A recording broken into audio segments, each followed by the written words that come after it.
welcome back to Gamer Bargains. Today we're going to be looking at the GTX 1660 Super for Ethereum today, and I will be doing another video on Raven coin soon. So I'm going to show you a chart with some hash rates, and then, this is what I came up with my 1660 Super. Your 1660 Super might be different. It could be the same card and we could get different hash rates. It's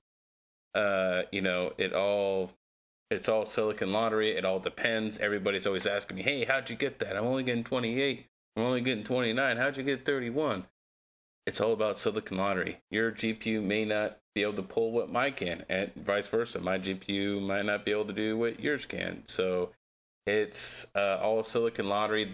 I have 4 or 5 of these 1660 Supers, and they all perform at different hashes. So that just shows you they just have to meet NVIDIA's criteria to be able to be a 1660 Super, and then anything after that is just like a bonus. So that way, it's anything over that is just not guaranteed. So that's why it's called Silicon Lottery. So let's get right into it here. So here, and I'm going to share this link down in the description down below, so that way you guys can see this this document I made here on Google Docs.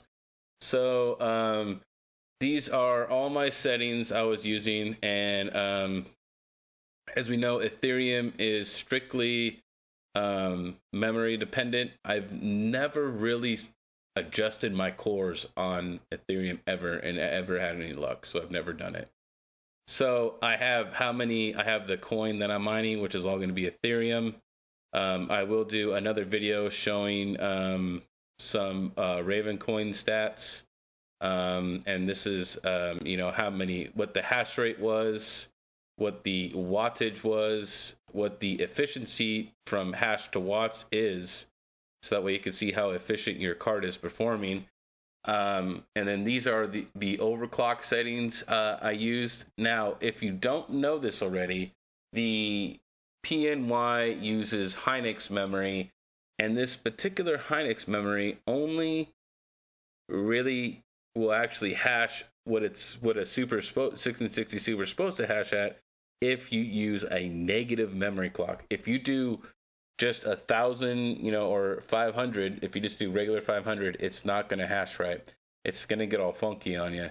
For some reason, the memory set has to be a negative number. I don't know why. It's just the way it is. And I have, these are, power limit settings, my memory. So what I like to do is I like to take the card, and I'll keep bumping up the memory, bumping it up until I get it up really high, right? And then once I do that, then what I'm going to do is I'm going to start trickling it down, right? So, and at this wattage, you can see that this is the wattage that it's pulling from the card, which this right here is pretty much about the max wattage. I think the max wattage on the card is like 135. So it's almost there. It's almost at max wattage. So, and I use T-Rex miner, and I don't think this particularly matters because this isn't going to affect your actual hash rate, is the mining pool that you used. I just use Hive on pool because it's free if you mine to Hive on pool.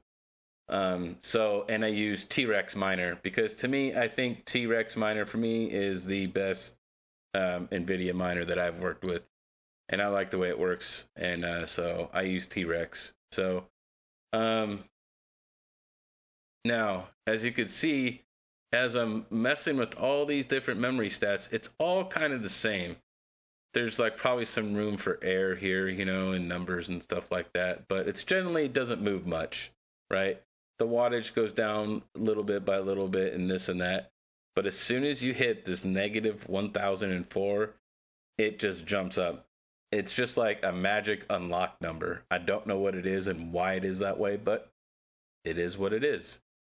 So if you buy these cards, which these you could typically pick up from Best Buy, you can get them from B&H Photo. You probably find them on Amazon too. These Pny Gtx 1660 Supers, if you get these particular cards and they have the Hynix memory, which I've never had one of these PNYs not have the Hynix memory. If they have the Hynix memory, you need to do a negative 104. So when you're typing in Hive, so we'll go over here to my Hive. You can see here, and I have the absolute core clock set, which it's supposed to drop down the wattage a little bit, which it doesn't really affect the 1660 supers as much. It'll affect the 20 series the most. But anyways, so as you can see, let's go over here. I put a negative in front of the 1004. You have to put that there. So, or else it's not going to work right. So, so the best settings I found for efficiency was 31.79. And this number will jump up and down. As you can see, I booted up this time and I only got 31.78. But I mean, that's minute. You won't even notice that. At 75 watts. So you're at a 42.38% efficiency. So, which is awesome. You know what I mean? So, it's a super efficient card. Now, you have to buy a lot of them, right? So it's not really that good for density. But if you're going for efficiency, these cards use very little wattage, and they're extremely efficient. So, so yeah, this is why I kind of like the 1660 supers for Ethereum. They're super efficient, and they do hash quite a bit better than the RX 570s. So you can see these 570s, and I have one 580. They're all 8 gigs, right? So you can see them all here. They're all BIOS modded, and I have the AMD reference tweak on here, and everything's all set. And I'm only getting about... Now, I could get a little more aggressive with my overclocks, but I found that they're extremely stable right here. When I start bumping each one a little bit, that's when I start getting one or two, invalid or rejected shares. So these are the settings. I've been running at these settings for forever and never had a problem. So, so you get about 2 more mega hash than an RX 570. So which is great. So,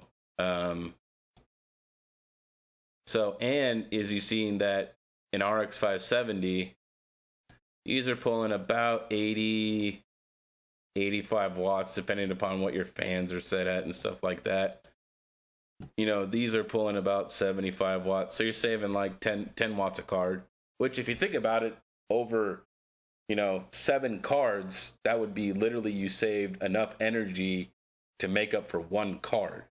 So, the efficiency is definitely here. So I definitely, you could try to squeeze this down to 70. I got an invalid share, so I just put it back up to 75. So to me, I would rather have just smooth sailing with no problems, instead of trying to tweak it as hard as I can and maybe come up with some invalid shares. So, so I'll be doing another video. It might not be my next video, because I think my next one might be how to get the RevTech boards to be able to detect your 1660 supers and, some of your NVIDIA cards and stuff like that. So there's a lot of stuff that goes into that. So stay tuned for that video. And I appreciate everybody subscribing and watching the videos. If there's any kind of content you guys want me to cover, let me know down in the comments down below. As you know, I do answer comments pretty quickly. So if you guys have any questions, you can let me know.